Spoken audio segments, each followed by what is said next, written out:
Sigurisht që edhe pushteti vendor nuk I ka shpëtuar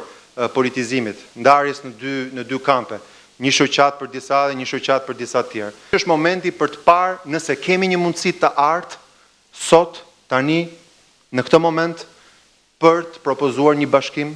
për të punuar bashk në një front, për të siguruar që nuk e lëm të shkojë kjo mundësi pa e shfrytzuar dhe pa provuar që ne t'i bashkojmë shoqatat tona. Ndaj dhe propozimi im sot është konkret. Ka ardhur momenti që të konsiderojmë seriozisht bashkimin e dy shoqatave. Unë jam I pari që dua të shtri dorën e bashkëpunimit për t'ju thënë dhe 15 kolegëve në shoqatën e sapo rikonstituar përpara 2 javësh që ka ardhur momenti që në nivel vendor, aty ku njerëzit presin shërbime, aty ku njerëzit presin një derë të hapur, aty ku njerëzit presin investime, të mos përçojmë frymë përçarje dhe ndasit politike që kanë ekzistuar gjithë këto vite me shoqatat. Ne kemi demonstruar që kur ulemi të diskutojmë për çështje vendore, ne jemi ballë për ballë me njëri tjetrin dhe arrijmë të mbështesim njëri tjetrin. Atëherë hajde të ndërtojmë këtë platformë,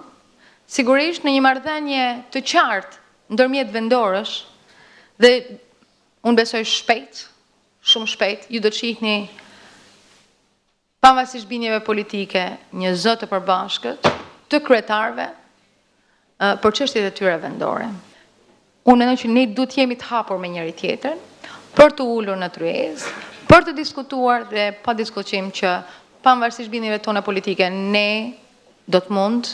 të përçojmë zërin ton aty ku duhet për interesat e pushtetit vendor në Shqipëri.